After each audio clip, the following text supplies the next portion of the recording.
benar-benar menyadari bahwa dunia kita tidak dalam keadaan baik-baik saja. Ya, selain pandemi yang sudah berlangsung begitu lama hingga hari ini, kita mendengar kalau saudara-saudaraku yang bekerja di rumah sakit akan merasakan situasi yang berbeda dengan di rumah.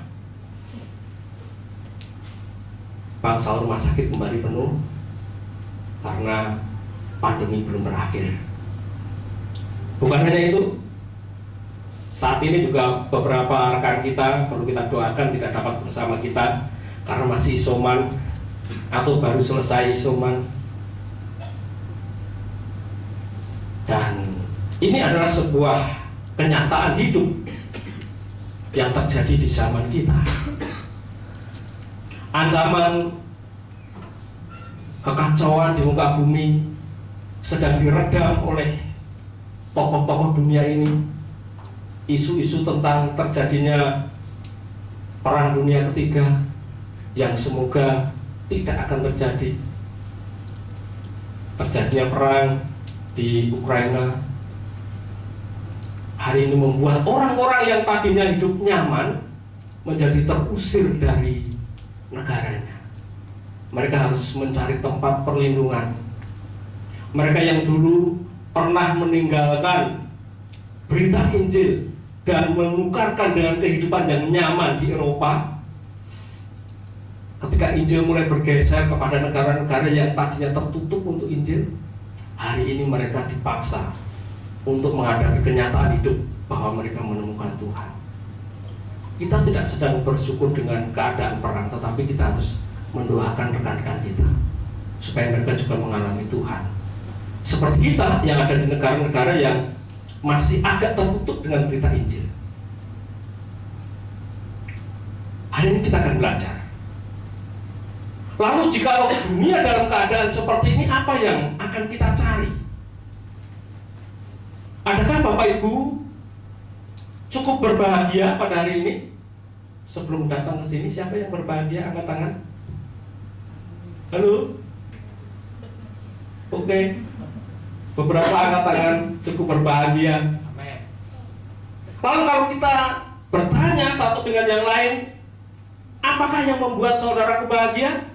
Pasti jawabannya macam-macam. Banyak orang mencari bahagia, Bapak Ibu terkasih. Dan orang berkata bahwa bahagia itu sederhana. Beberapa waktu yang lalu ada orang sharing dengan saya, bahagia sederhana ya Pak. Saya ngantar istri saya berangkat bekerja. Kebetulan di daerah Parangjoro itu ada pemancingan musiman. Pokoknya kalau bulan Februari, Maret itu panen betik. Saya bilang sama istri saya dulu, bapak-bapak ini jauh-jauh diniati banget neng pinggir empang nganggo payung dan krimis ngene tok. Bahagia sederhana ya Pak. Bahagia sederhana. Orang ini cukup berbahagia mau ngene tok berjam-jam. Ketunge kok cilik.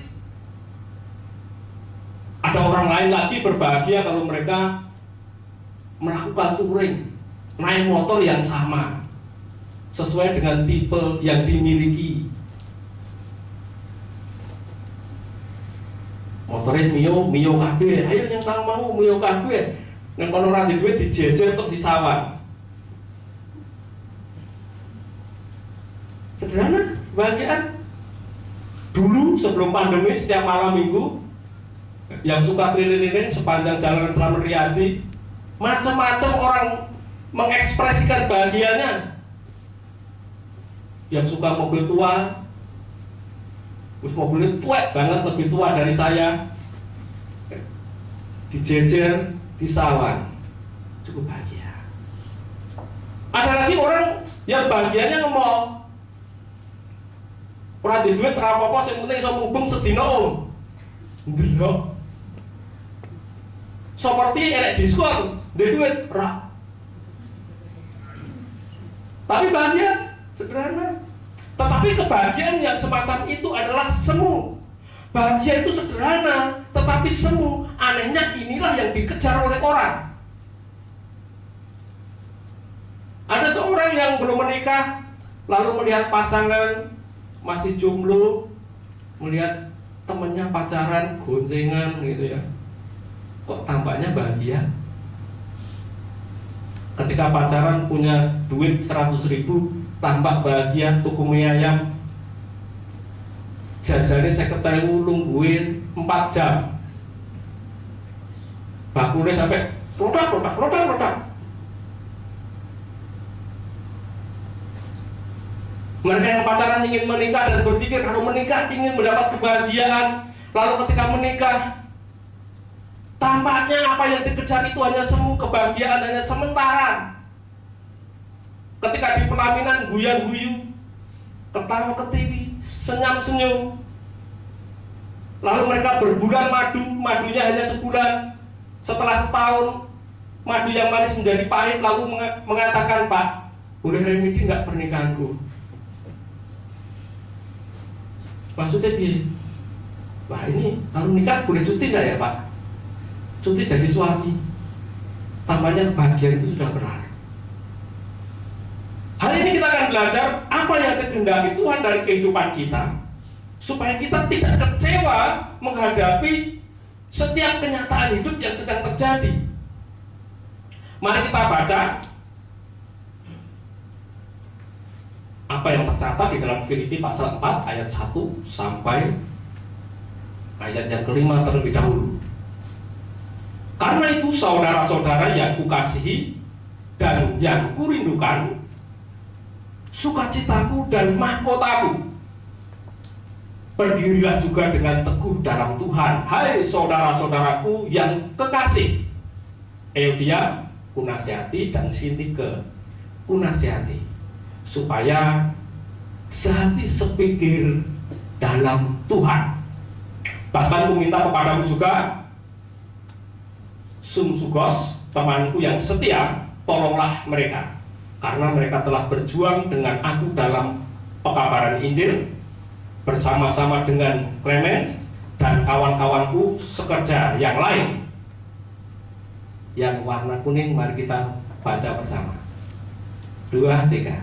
Yang nama-namanya tercantum dalam kitab kehidupan, sukacitalah senantiasa dalam Tuhan. Sekali ini kukatakan, sukacitalah. Hendaklah kebaikanmu, hendaklah kebaikan hatimu diketahui semua orang. Tuhan sudah dekat. Ini adalah surat Rasul Paulus kepada jemaat di Filipi. Kalau saudara lihat di sini, ada sebuah perhimpunan yang sangat indah di dalam komunitas jemaat di Filipi tersebut. Ada nama-nama yang disebutkan di sana. Paulus memberikan nasihat dan juga berharap agar mereka memiliki sebuah sikap yang baik, sehati sepikir di dalam Tuhan, bahkan saling melayani. Kenapa mereka harus menjalani kehidupan yang sangat indah itu? Satu hal yang penting di sini perlu kita catat adalah ini adalah perhimpunan orang-orang yang namanya tercantum dalam kitab kehidupan. Jadi kebahagiaan jemaat di Filipi tadi bukan karena hal-hal yang semu seperti yang sedikit kita singgung tadi. Apakah mereka mencari kebahagiaan atau hidup mereka bahagia, nanti kita akan lihat. Tetapi ada satu hal yang membuat mereka tidak sekedar bahagia. Ada sesuatu yang abadi yang menjadi harapan mereka, yaitu ketika nama-nama mereka tercantum dalam kitab kehidupan. Yakinkah saudara bahwa nama saudara benar-benar tercantum dalam kitab kehidupan? Yakin? Halo? Gak yakin? Ngerti nggak sudah tercantum atau belum? Kita tidak hanya yakin, harus ngerti seperti apa kriteria orang yang namanya tercantum dalam kitab kehidupan. Jangan hanya yakin toh. Dan di sini dikatakan bersukacitalah. Jadi jemaat ini diminta, diharapkan tidak hanya memiliki kebahagiaan, karena kebahagiaan tadi semu. Kebahagiaan di dunia ini semu. Saudaraku punya HP terbaru hari ini, 3 bulan lagi akan ada HP yang lebih baru. Kalau kebahagiaan saudaraku selfie, karena HP-nya gonta-ganti, saudaraku ganti HP 10 kali, wajahnya tetap ngono. Tambah tua iya. Tapi kadang kita tertipu, kita bahagia karena HP-nya baru. Itu semu. Paulus berkata, bersukacitalah senantiasa dalam Tuhan. Sekali lagi katakan, bersukacitalah. Mungkin tadi hanya beberapa yang mengangkat tangan karena bahagia. Ternyata datang ke sini banyak yang tidak bahagia. Tapi apakah saudaraku bersukacita? Amin. Aminin atau akeh. Apakah saudaraku bersukacita? Amin. Nah, rada dipaksa pendeta nih. Kenapa kita perlu bersukacita? Karena nama kita sudah tercatat dalam kitab kehidupan. Karena kita tahu bahwa hari Tuhan sudah dekat. Hari ini kalau saudara punya banyak duit, punya kenyamanan hidup, lalu Rusia ngamuk karena NATO tidak mau kalah, bom nuklir diledakkan, gimana? Diarahkan ke Amerika, Amerika punya alat penangkal nuklir. Di beberapa negara yang maju yang lain punya penangkal nuklir, lalu datang ke Indonesia, negaranya lawaran. Jatuhnya ke planet. Radiasinya roto, Jogja Solo. Lalu jemaat GSKI Salum Surakarta masih ada nggak? Mati. Nah, saudaraku, sukacita kita adalah karena Tuhan. Kita lanjutkan. Ayat selanjutnya. Janganlah hendaknya kamu khawatir tentang apapun juga, tetapi nyatakanlah dalam segala hal keinginanmu kepada Allah dalam doa dan permohonan dengan ucapan syukur. Damai sejahtera Allah yang melampaui segala akal akan memelihara hati dan pikiranmu dalam Kristus Yesus. Jadi akhirnya saudara-saudara, semua yang benar, semua yang mulia, semua yang adil, semua yang suci, semua yang manis, semua yang sedap didengar, semua yang disebut kebajikan dan patut dipuji, pikirkanlah semuanya itu. Dan apa yang telah kamu pelajari, dan apa yang telah kamu terima, dan apa yang telah kamu dengar, dan apa yang telah kamu lihat padaku, kata Paulus ini, lakukanlah itu. Maka Allah sumber damai sejahtera akan menyertai kamu. Kita akan lihat latar belakang penulisan surat ini. Bapak Ibu, surat kepada jemaat di Filipi ini ya, ditulis kira-kira tahun 61 Masehi oleh Rasul Paulus dari dalam penjara di Roma. Surat ini bukan hanya untuk jemaat di Filipi, tetapi juga untuk semua gereja Tuhan, termasuk saya dan saudara. Paulus menuliskan tentang sukacita di dalam Tuhan, bukan ketika ada di wilayah yang bebas, tapi dari dalam penjara. Saudara, perlu saudaraku ketahui bahwa tidak ada orang yang dengan rela hati mau dipenjara. Penjara adalah keterpaksaan. Penjara adalah keterpaksaan bagi banyak orang. Beda dengan orang bekerja di penjara. Datang ke penjara untuk bekerja, mungkin tidak terpaksa karena dia adalah seorang sipir penjara atau pegawai di lapas. Ada lagi, saya sering ke penjara om, melayani khotbah di penjara, yaitu melayani pelayanan penjara. Tetapi kalau di penjara sebagai narapidana, apapun kasusnya adalah keterpaksaan. Mungkin orang yang jahat pun akan menghindar dari penjara. Tetapi Paulus adalah di penjara karena memberitakan Injil. Terpaksa Paulus merelakan diri di penjara karena berita Injil. Dan dari dalam penjara di Roma itu, Paulus menulis suratnya. Lanjut. Jemaat di Filipi adalah jemaat pertama yang didirikan di benua Eropa, Bapak Ibu terkasih. Pada perjalanan misi Paulus yang kedua, dan Bapak Ibu bisa membaca kisahnya dalam Kisah Para Rasul 16 ayat 11 sampai 40. Cukup panjang, nanti dipelajari ya. Bapak Ibu, jemaat di Eropa, di mana misi Paulus begitu berhasil, Eropa menjadi mengenal Tuhan, mereka menjadi makmur karena berita Injil, menjadi masyarakat yang beradab, beretika, masyarakat yang tertib hukum karena berita Injil dibawa oleh Paulus ke sana. Tetapi Paulus sendiri memulai dari dalam penjara. Bukan Eropa seperti saat ini yang sudah meninggalkan Tuhan dan gereja-gereja dijadikan museum, dijadikan kafe, dijual. Dan kalau saat ini ada pecah perang di sana, kita berharap orang-orang mulai kembali kepada Tuhan. Ini latar belakangnya. Bahwa Paulus menulis dari dalam penjara, dan dia berkata dari dalam penjara, Paulus mengajak jemaat di Filipi untuk bersukacita. Kebanyakan adalah orang yang sehat datang ke rumah sakit memberi penghiburan yang sakit. Kalau ada seorang yang terpenjara oleh karena penyakit, sehingga hidupnya harus dibelenggu dalam tanda petik, dipasangi infus, ora oleh dolan, ora oleh mangan sembarangan, lalu memberi penghiburan, dikuatkan, bersukacitalah. Atau orang-orang di luar penjara mulai datang ke pelayanan di penjara, memberikan berita penghiburan kepada orang yang sedang menjalani hukuman. Ini sesuatu yang lumrah. Tetapi di sini orang yang ada di dalam penjara mengajak mereka yang ada di luar untuk bersukacita.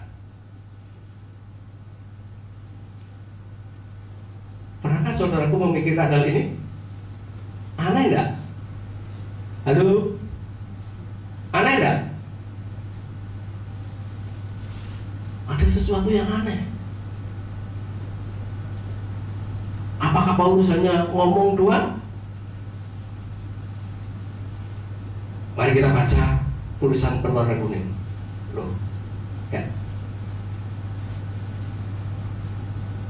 Kalimatnya seperti apa? Mundur dulu, Felis.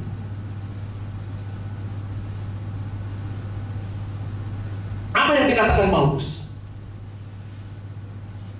2, 3. Bersukacitalah senantiasa dalam Tuhan. Sekali lagi katakan bersukacitalah. Bersukacitalah. Bersukacitalah senantiasa dalam Tuhan. Tentu di penjara bukan sebuah kondisi yang nyaman, aman, dan enak. Banyak masalah di sana, banyak persoalan di sana, banyak keterbatasan di sana, tidak ada kebebasan di sana. Tetapi meskipun kondisinya seperti itu, jiwa dan roh Paulus tidak terpenjara. Namun anehnya ada orang-orang yang ada di luar penjara dan mereka tidak mengalami sukacita karena hati dan pikirannya terpenjara oleh berbagai keinginan, oleh berbagai nafsu, oleh berbagai ambisi untuk mendapatkan kebahagiaan yang semu tadi. Banyak orang ingin bahagia, dan kebahagiaan yang semu itu membuat pikirannya terpenjara, sehingga hidupnya tidak dapat merasakan sukacita di dalam Tuhan. Sudah punya 1 pengen 2, sudah punya 2 pengen 3, sudah pengen 3 punya 3 pengen 4. Keinginan-keinginan yang tidak dipenuhi membawa berbagai persoalan yang memenjarakan hati dan pikirannya. Orang yang mengalami Tuhan adalah orang yang bersukacita apapun situasi yang sedang dihadapi, apapun masalah yang sedang saudara hadapi, apapun persoalan yang ada di keluarga saudara. Seberapa berat beban hidup saudara tidak akan membelenggu sukacita saudara.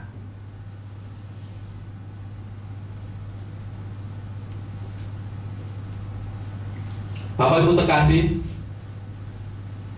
tapi sayangnya tidak sedikit orang yang tidak mengalami sukacita, tidak mengejar sukacita, tetapi mengejar kebahagiaan yang sama dengan orang-orang yang ada di dunia ini. Sebuah kebahagiaan yang berstandar kewajaran anak dunia. Kalau dulu standar anak dunia waktu masih kecil, ya pokoknya konsolnya di Hot Wheels ya Hot Wheels. Undak sidik Tamiya, roto gede sidik ketawa ketiwi, kelas misol, apa misol yang tahu orang Parang Jerotok, wedangan. Setelah jadi mahasiswa, aku orang nongkrong di misol orang kelas diskusi apa? Neng kafe menjamur nongkrong, sesuatu yang semu. Setelah pokoknya terus dalam pengejaran kebahagiaan yang semu.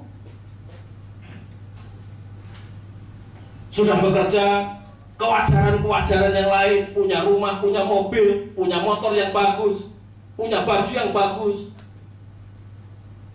Dulu waktu saya masih mahasiswa harus membiayai sekolah sendiri. Saya punya pikiran kapan aku iso duwe duit, iso tuku kaos karo celana jin. Nah, Mbak Meni ini tahu perjuangan saya waktu di Jakarta ya Pak ya. Kaosnya tahu salin. Sehingga begitu lulus tuku kaos. Waduh, semu kaos akhirnya jadi lap motor. Merek loh melakukan itu tadi ini kaos kelas Jatinegara ini gereja rotok ini, setelah bermerek rotok ini, orang lain tidak tahu kalau saya sombong. Semu kewajaran anak dunia. Apa itu kebahagiaan berstandar kewajaran anak dunia? Adalah jika manusia dapat mengumpulkan berbagai barang. Kalau istri saya ngomong menungso ini nyusuh. Setiap ada ruang ada barang. Dulu masih kontrak, rumahnya kecil, ruangannya kecil, orang tuku opo-opo. Barang di rumah opo-opo dituku. Duwe siji kurang loro. Wes tuku meneh. Ngumpulkan barang. Kakinya 2, sepatunya berapa? Halo, cewek-cewek, ibu-ibu, kakinya berapa? Halo Pak, kakinya berapa? Sepatunya berapa? Bu Christine?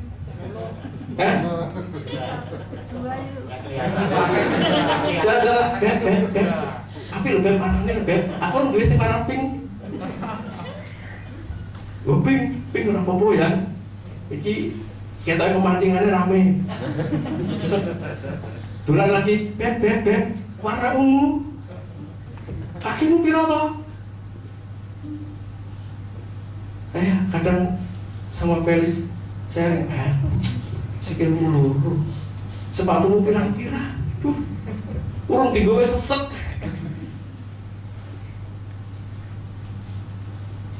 Tangannya 2, jamnya berapa?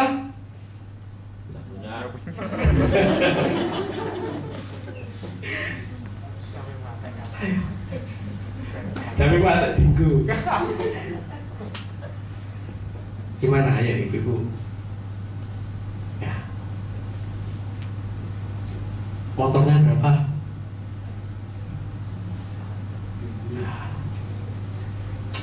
Saya dikasih curhat sama Pak Pendeta, Pak aku mundur pelanggan lagi kok. Motornya sama Pak. Terus piye? Beneran tuku lagi terus.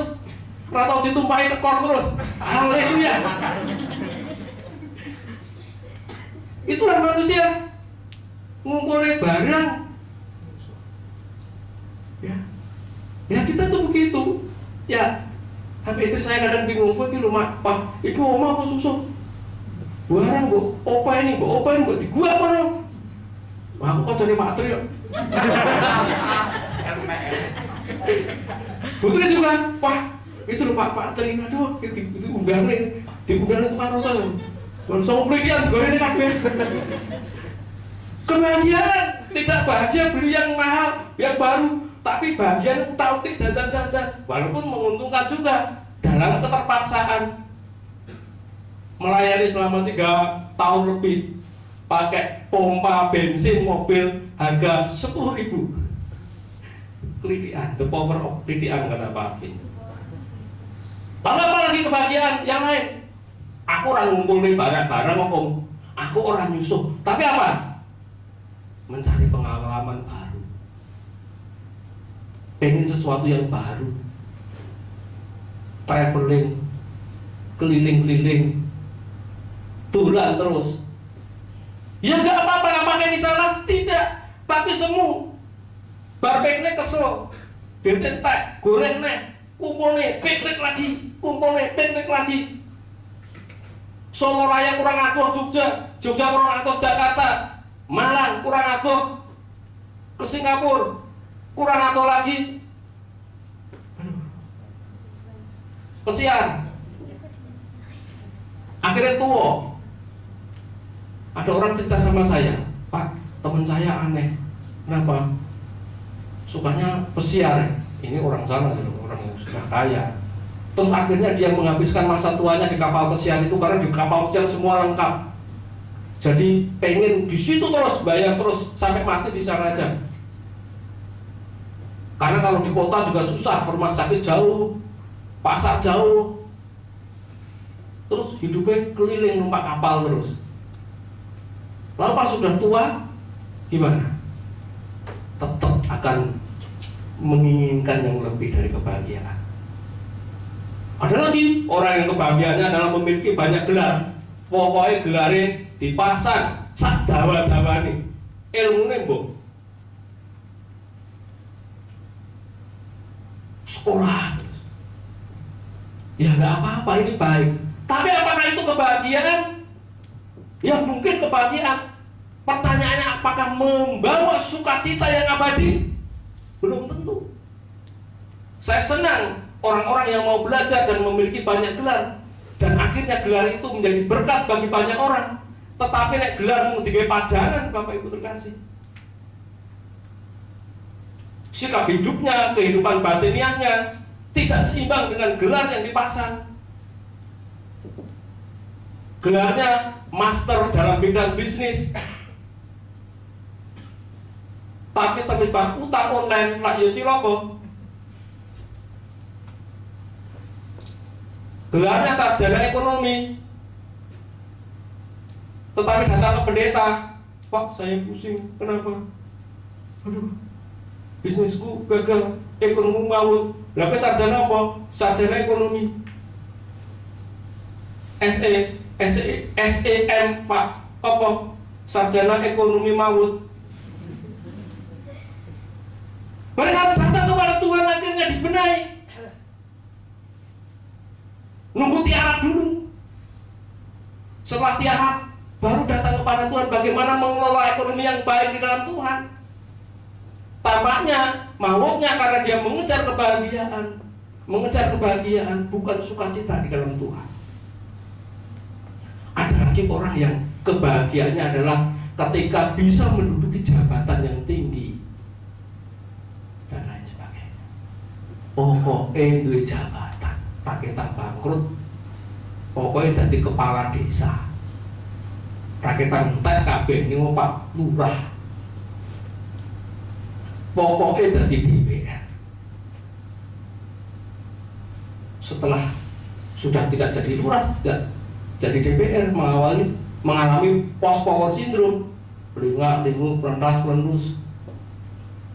Saudaraku, inilah kebahagiaan yang berstandar anak dunia yang dikejar, termasuk di dalamnya oleh orang-orang Kristen. Paulus ada di dalam penjara, tidak punya fasilitas itu semua. Dia adalah seorang narapidana. Walaupun karena pemberitaan Injil. Mungkin kalau zaman sekarang disebut penodaan agama, dianggap menodai agama Yahudi, sehingga orang-orang Yahudi mengejar dia sebagai murtad dari Yahudi, kalau bahasa sekarang. Lalu dia dikejar oleh teman-temannya dan akhirnya harus mengalami situasi yang sulit, bahkan ancaman hukuman mati dipancung. Dan dia sangat ngerti banget bagaimana cara dia mati, karena hukuman mati pancung. Beda dengan orang-orang sekarang nggak ngerti. Saudara kan nggak ngerti cara saudara mati nanti, tahu nggak? Ada yang sakit mungkin, ada yang apalah macam-macam. Tapi Paulus tahu.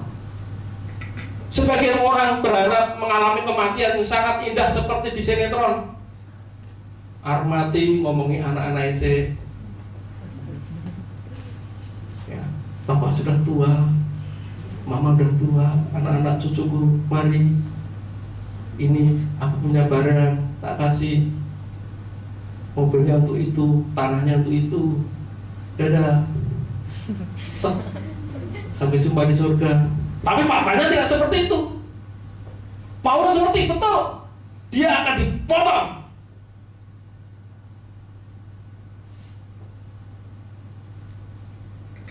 Bapak Ibu terkasih, kebahagiaan yang dikejar oleh kebanyakan orang tetaplah semu. Hari ini kita ada di sini tidak akan mengejar kebahagiaan. Kalau ada adik-adik mahasiswa di sini, kalau saudaraku nanti punya gelar bukan untuk sebuah kebahagiaan, kamu akan kecewa kalau punya gelar untuk sebuah kebahagiaan. Paling bahagianya sedikit pas wisuda, dipanggil, boleh dipindah, foto, bahagia. Jadi itu kan ngomong ngelamar ono, ngelamar ini. Saudaraku, selesai mahasiswa akan mendapatkan profesi beberapa saat, yaitu sebagai pengangguran. Lalu udah gak bahagia lagi. Kok ya aku orang kuliah nih ya, mbok ya aku kuliah ini, aku nonton jadi kuliah terus, bisa ketawa ke TV. Ada yang punya duit, ya wis kuliahnya lah S2.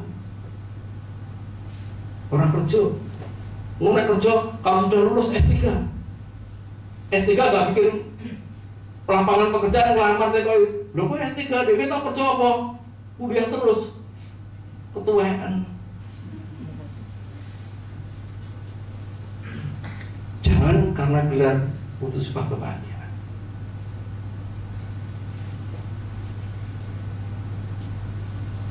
Apa jadinya jika barang-barang yang dikumpulkan oleh banyak orang itu bertahap?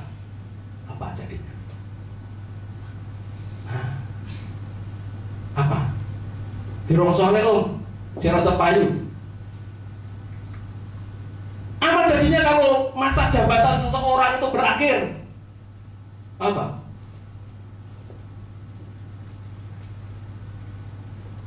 Post power syndrome. Apa jadinya?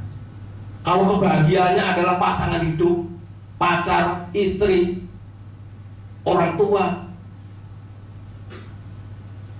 Apa jadinya kalau orang-orang yang dikasih itu meninggal? Apa?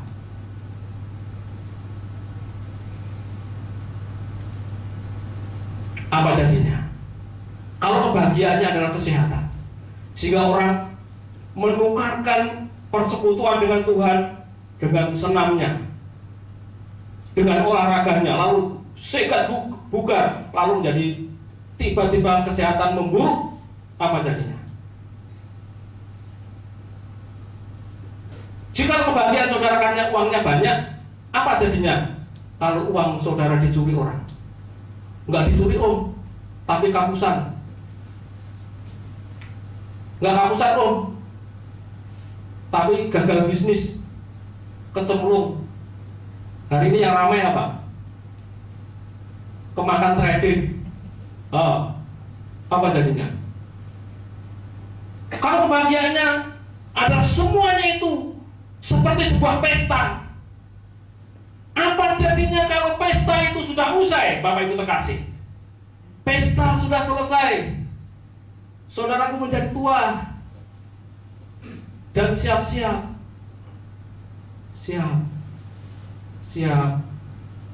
lalu tiba innalillahi wa inna ilaihi raji'un. Apa jadi? Saudaraku terkasih, inilah gambarnya. Kebahagiaan standar anak dunia gambarnya seperti ini. Bisa membaca kelihatannya seperti apa gambar ini?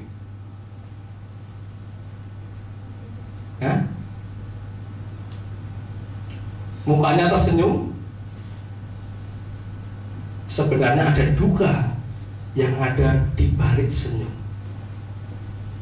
Kebahagiaan berstandar anak dunia menyimpan duka di balik senyuman. Bapak Ibu terkasih, Paulus ada di dalam penjara.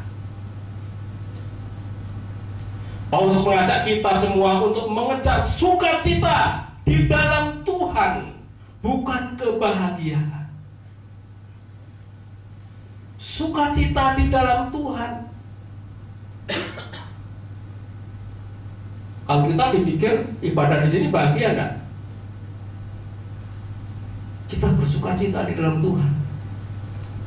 Tadi saya baru bicara sama Pak Heri waktu mau berangkat. Pak, kita akan menjadi gereja yang terus bergerak. Kita nggak akan menghabiskan uang untuk pembangunan gedung gereja kalau punya. Ya seperti ini. Nanti kalau suatu saat kita bisa melayani di gereja lain, kita akan bergerak ke gereja lain untuk memberi kekuatan KKR di tempat lain, boleh. Kebahagiaan kita tidak diukur dengan megahnya gedung gereja, tetapi pembangunan manusia yang bersukacita karena Tuhan, kasih yang utuh, kasih yang dapat dirasakan oleh saudara-saudara kita yang susah mendapat penghiburan bukan karena diberi finansial yang bersifat materi, tetapi karena kasih yang benar-benar utuh. Paulus mengajak kita semua untuk mengejar sukacita di dalam Tuhan, bukan kebahagiaan. Mari kita baca apa yang saya tulis yang berwarna kuning ini. 2, 3. Orang yang dapat bahagia untuk bersukacita.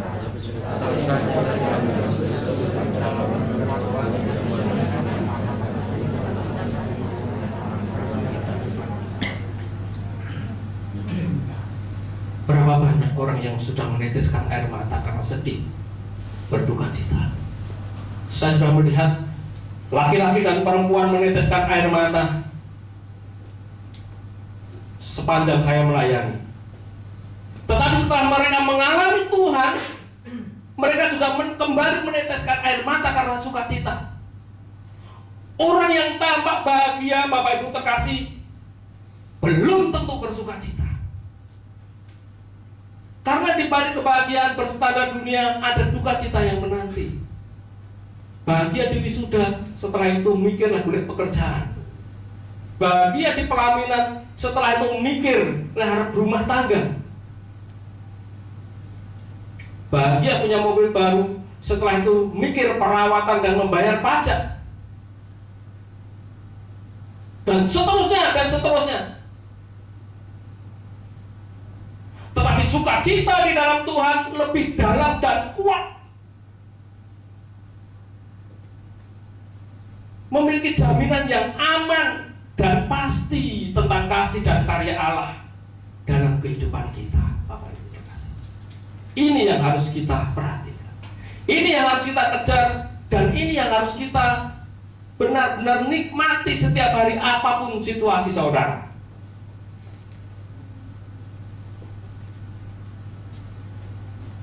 Saya ingin kita semua mengalami hal itu.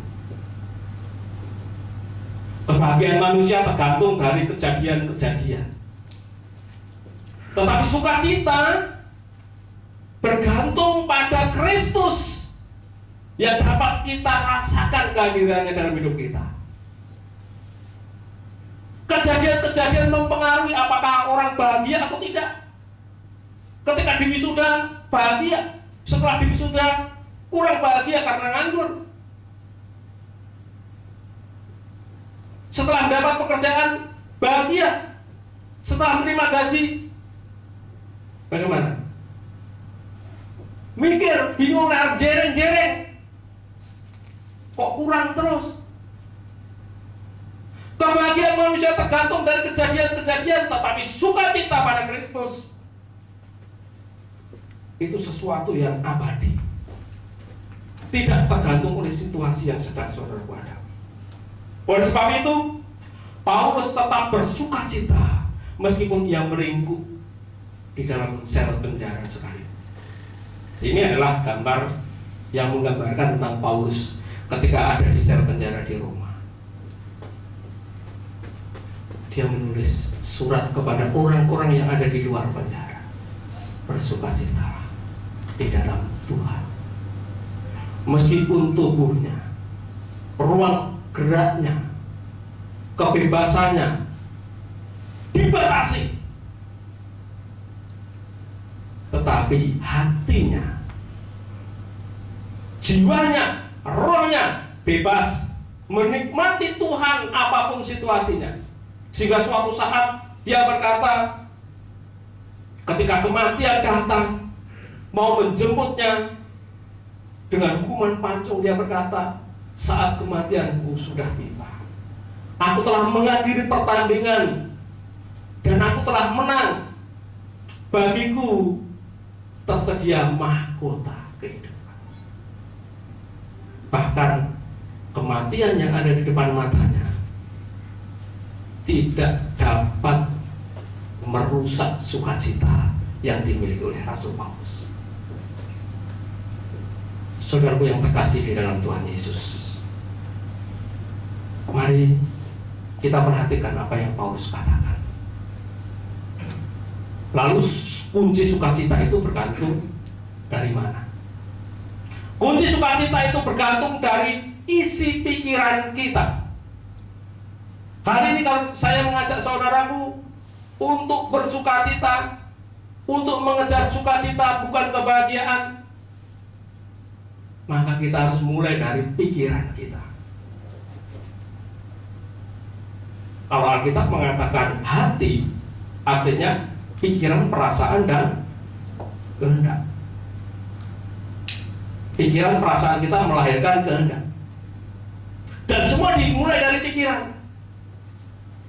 Damai sejahtera Allah yang melampaui segala akal akan memelihara hati dan pikiranmu dalam Kristus Yesus. Datanglah kepada Tuhan ketika saudaraku mengalami persoalan. Damai sejahtera Allah yang melampaui segala akal akan memelihara hati dan pikiranmu dalam Kristus Yesus. Jadi akhirnya saudara-saudara, 2, 3, semua yang benar, semua yang mulia, semua yang adil, semua yang suci, semua yang manis, semua yang sedap didengar, semua yang disebut kebajikan dan patut dipuji, apa? Pikirkanlah semuanya itu. Jadi kalau saudara ingin bersukacita, jangan menumpuk sampah di sini. Sampah putus asaan, sampah kekecewaan, sampah kegagalan, sampah fitnahan, sampah cibiran dari orang-orang sekeliling saudara, sampah. Akhirnya membuat orang terpuruk, tidak mengalami bahagia apalagi sukacita. Saudara-saudara, semua yang benar, artinya yen ora bener jangan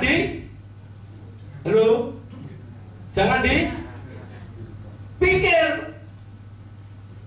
Lagi dirasani domongi koncone, mbak kowe dirasani ngono. Lho, Ngerasani tuh, nggak rasanya kok. Jari ini dipikir, lah bener orang. Kalau itu benar, ya sudah, memang benar. Saya begitu. Selesai. Saya akan bertobat kalau saya salah, minta maaf. Sama saya rasani. Juan, punya, Jun. Om Yo minta maaf ya Juan. Selesai. Ya Om, tos.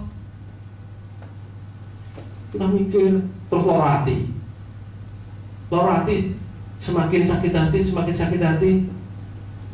Mencari lagu juga bukan lagu yang memuji Tuhan. Lagu ini aku loratin, lagu ini saya cocok. Sakitnya aku di sini. Patah hati, cocok lagu patah hati. Sampah semakin banyak. Semua yang mulia. Kalau tidak mulia jangan dipikir. Kita harus memikirkan kemuliaan di dalam Tuhan. Semua yang adil, semua yang suci. Kalau itu tidak suci, nggak usah dipikir. Saudara di SMS, di teror, suci enggak? Enggak, yuk wes, hapus, pak, kita simpen 3 dokumentasi, hapus, klik, selesai.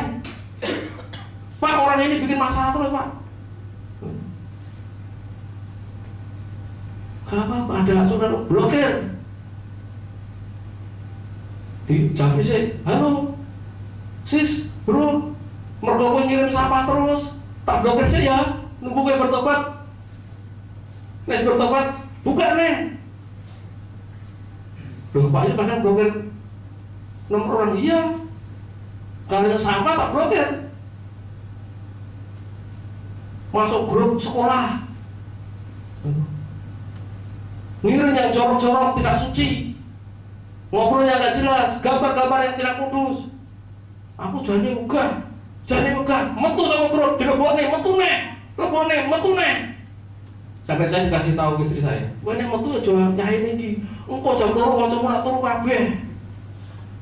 Berjuang jam 2 malam metu sama grup. Terus sesuk teman saya ada yang nggak tahu, ya wes aman sementara. Ada ibu, ya ini orang tahu teko kok kancane digawe. Aku ora ngerti, lha kok kan grup. Oh kayak ini grup ya kae. Aku metu, oh di grup nek, metu nek. Yang gak suci buat apa? Semua yang manis, gak manis sama pahit, rasa dipikir. Tapi pahit sekarang malah dikeluarkan kancane. Kalau manis menengahi nikmati diri, nek pahit ngomong-ngomong. Berpartisipasi dalam kesedihanku, dalam lukaku, dalam kekecewaanku. Aku kecewa, ayo semua kecewa. Pendeta kecewa, ayo semua semangat kecewa bareng yuk, kecewa berjamaah. Ini susahnya, nek pendeta susah aja cerita. Jemaatnya gak terima. Dulu ada jemaat, ada teman-teman yang saudaraku ada bilang, wah kok pendeta idealis, mangan opo? Pak aku lorati, jari kowe mangane opo? Bisa kok yang bilang gitu. Ya naik perayaan sekolah roti, kalau ada perayaan roti singkong, emang mati, gak usah sakit hati, gak manis. Halo, siapa yang sekarang masih mikirin kepahitan-kepahitan yang tidak manis? Angkat tangan. Gak ada toh? Gak ada yang ngaku? Siapa yang memikirkan yang manis-manis, yang indah-indah di dalam Tuhan? Gak ada juga? Angkat tangan. Wah, bingung. Dulu pikirannya dia bingung. Kalau berdoa, Tuhan saya bingung dengan diri saya. Saya ini manis atau kepahitan Tuhan? Tawar. Semua yang sedap didengar. Aduh, nera sedap didengar seorang hutan. Rasa di rumah ini. Kurungu Pak. Oh rasa tiling-tiling. Kalau ada teman ngomong di kantor atau di kampus yang nggak sedap, dialihkan pembicaraan ini. nggak sedap. Tapi seringkali kita suka yang nggak sedap ya. Yang nonton berita itu sing apik-apik semua. Oh mungkin senang nonton berita TVRI, saya bukan orang pemerintah, nggak promosi. Nontonmu pelom pencapir. Ya.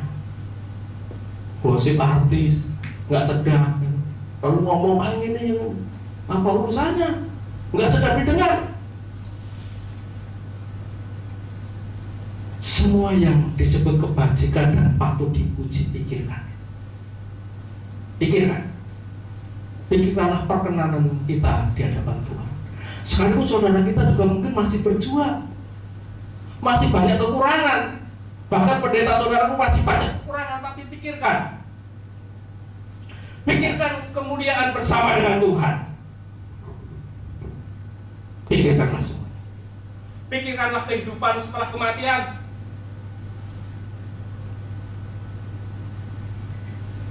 Pikirkanlah kehidupan bersama dengan Tuhan di langit baru dan bumi baru dan di kota kudus Yerusalem baru. Itu adalah kebahagiaan. Bapak Ibu terkasih, mari kita kejar sukacita. Karena jika saudara sukacita dan memiliki sukacita di dalam Kristus, apapun situasi saudara, apapun keadaan saudara, saudara tidak akan terpenjara. Kebahagiaan berstandar anak dunia semu, tetapi sukacita di dalam Kristus abadi. Amin. Mari kita bangkit berdiri. Saya undang anak-anak yang melayani dan juga Pak Pingan. Kita arahkan hati dan pikiran kita kepada Tuhan. Kita nyanyikan sebuah pujian. Hanya harimu Tuhan, hanya harimu Tuhan.